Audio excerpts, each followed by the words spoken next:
Hello students, today also I am going to continue with the p block elements, and in the last video I have started with the hydrides of group 16 elements. Today I will complete the hydrides of group 16 elements and then I will start with the halides. Okay, so among hydrides the only portion which was left was the structure of the hydrides. So let's come to the structure of the hydrides.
Okay, these are more or less the structure of the hydrides.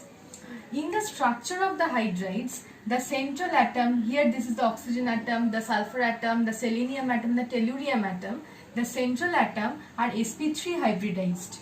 So the geometry of these structures, the ideal geometry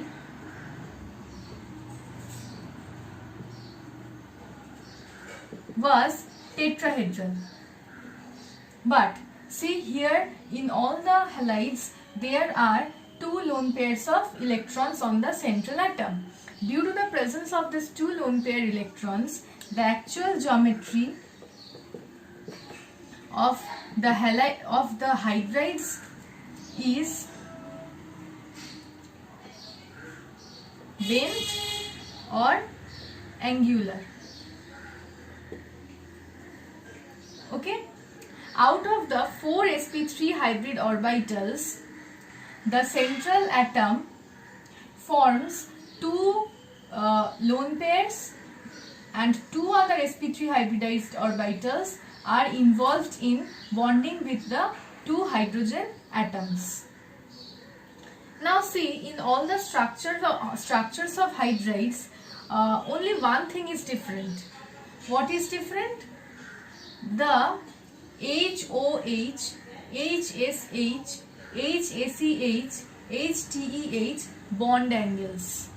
That is, if I consider all the group 16 elements as X, then the HXH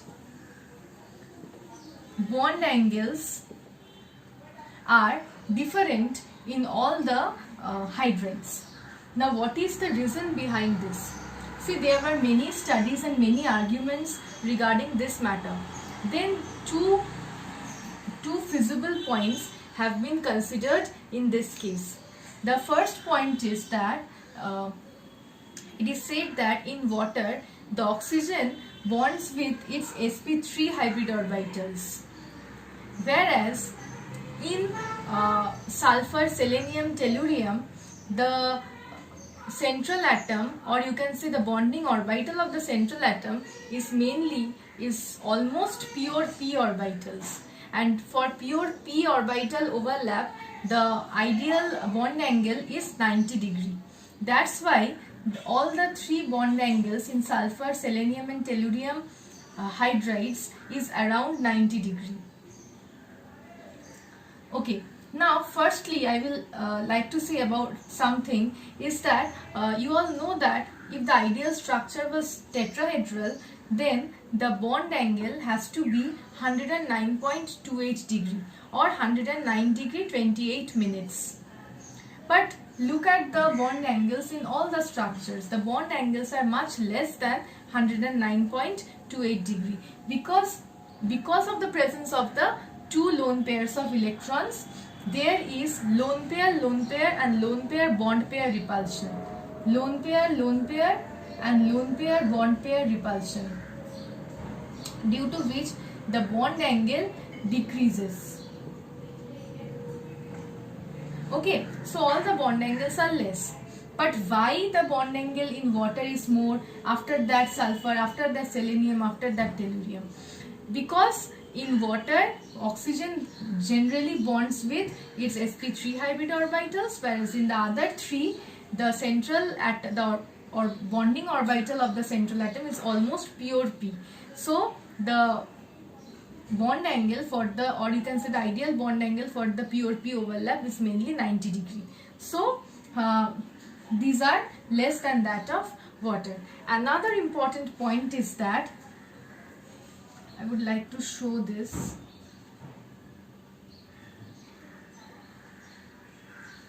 See, in water, as we move down the group, what happens? Oxygen, sulfur, selenium, tellurium. As we move down the group, the atomic size increases.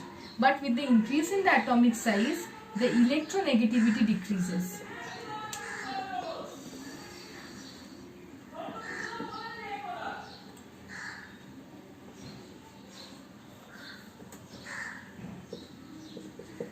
I am writing in short, okay? This is electronegativity, EM. The electronegativity decreases. So, the electronegativity of oxygen is highest and tellurium is lowest.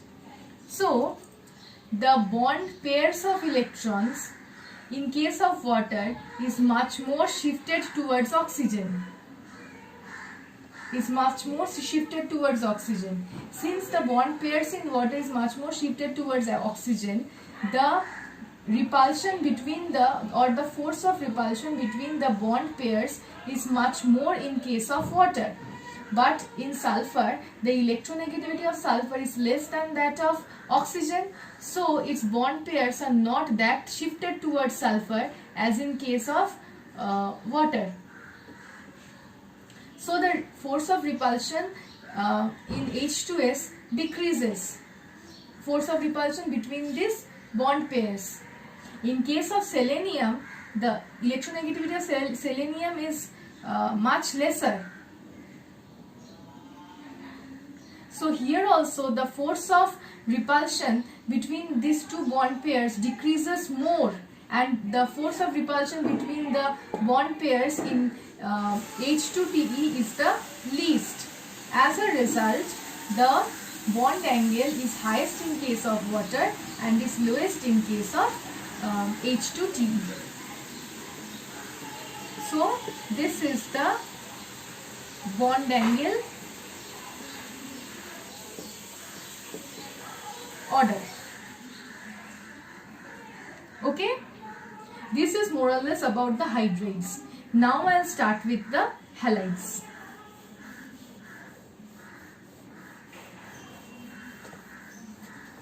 The halides of group 16.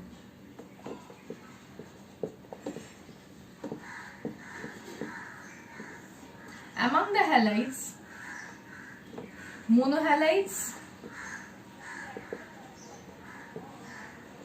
dihalides,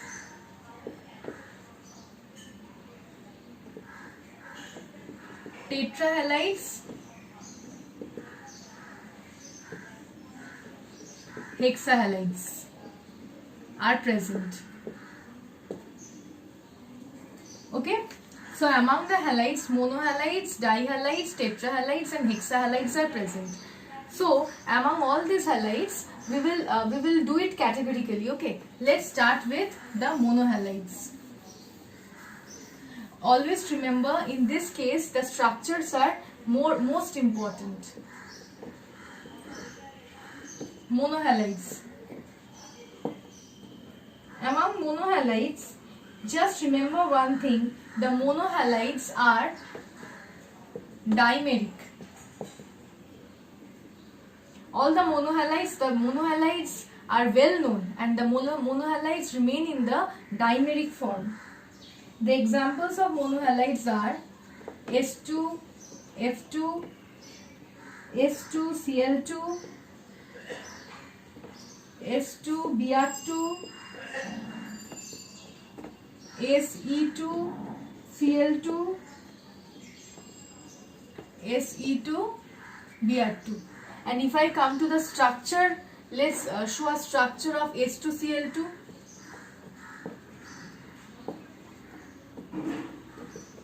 This is the structure of S2Cl2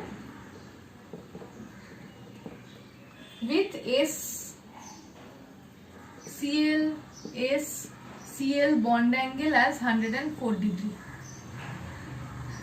Okay, this is basically the structure of the monohalides because they remain in dimeric form, so there is a sulfur-sulfur bond. Okay, next I'll start with the dihalides. Remember one thing, all the elements except selenium form dichlorides and dibromides. Let me show you the structure of SCl2, which is important here. Dihalides. The structure of SCl2.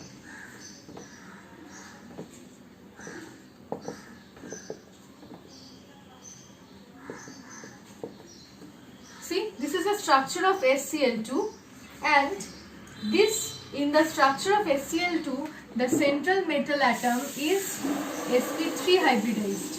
It's the same case in the hybridization, or the structure is same in as in the case of the hydrides. See, it forms sp3 hybrid orbite, sp3 hybridization. So the ideal structure has to be tetrahedral. But what happens here? Due to the presence of the two lone pairs, there will be lone pair repulsion, lone pair bond pair repulsion. So the actual structure will be bent or angular. Okay.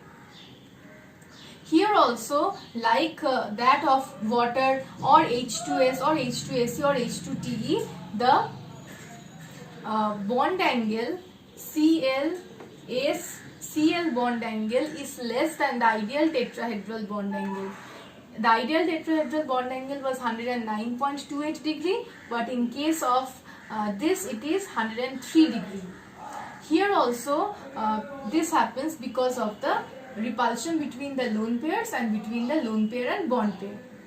Now, one thing is important, that here also in water the bond angle was 104.5, but here the bond angle is less than that of water.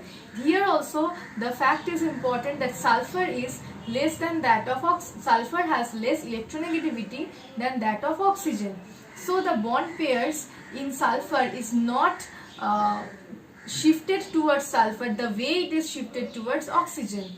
So in water the bond pair repulsion was more due to the more electronegative character of oxygen, and here the force of repulsion between the two bond pairs is comparatively less. So it has a less bond angle of 103 degree. Okay, all the dihalides basically have this type of structure. Now I will come to the tetrahalides.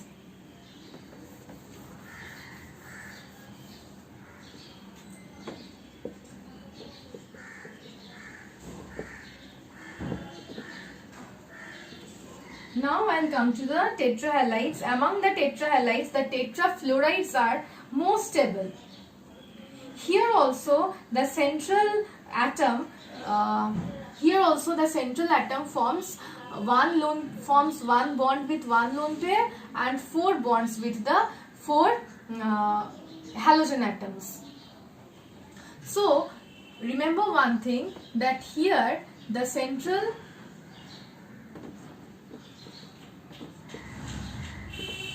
metal is sp3 dehybridized.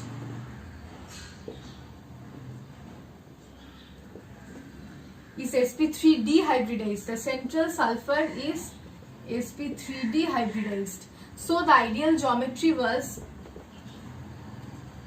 ideal geometry was trigonal bipyramidal.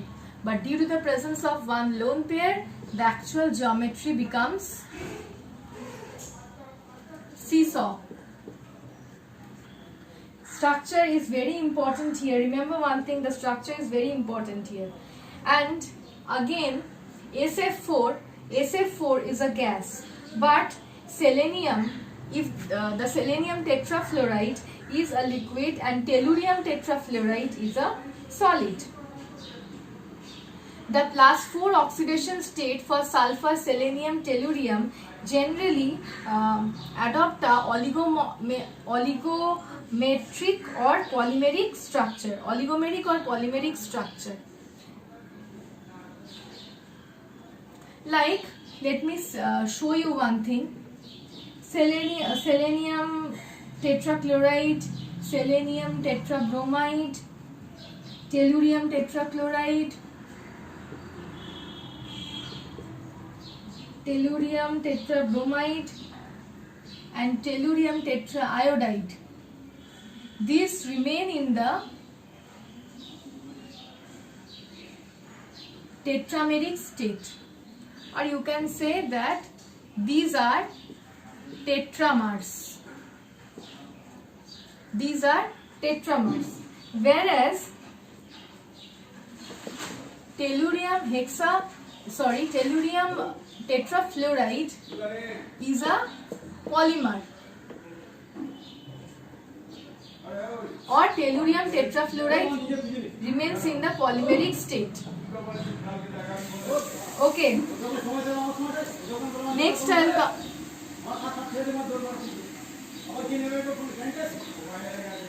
These are more or less about the tetrahalides. The structure of tetrahalides, all the tetrahalides is like this. But remember one thing, that selenium and tellurium have bigger size, so they generally remain in the oligomeric or polymeric forms. They are either tetramers or polymers. But sulfur being having smaller atomic size remains in this form, and we can get SF4 in this form, but SF4 is a gas. So let's come to the last form of halides, which is the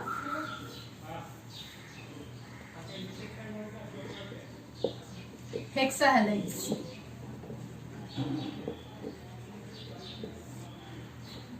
Among the hexahalides, the sulfur hexahalide, that is SF6,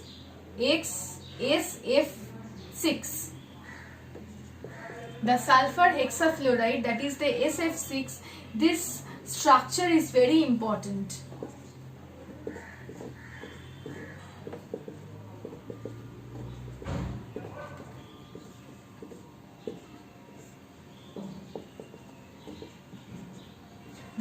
In the structure of SF6, sulfur has sp3d2 hybridization. So the ideal geometry has to be octahedral, and also the actual geometry is octahedral, because see here there is no lone pair of electron. So there will be no lone pair bond pair and lone pair repulsion. So the ideal structure as well as the actual structure will remain same, that is octahedral. Okay, and the SF bond angle is 90 degree in the axial position.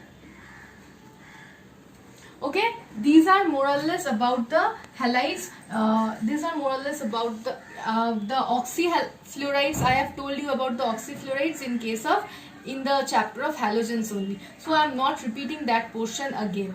So this is more or less about the halides. In the next video, I will continue with the oxides, and that will be most probably the last video of the oxygen family. Thank you.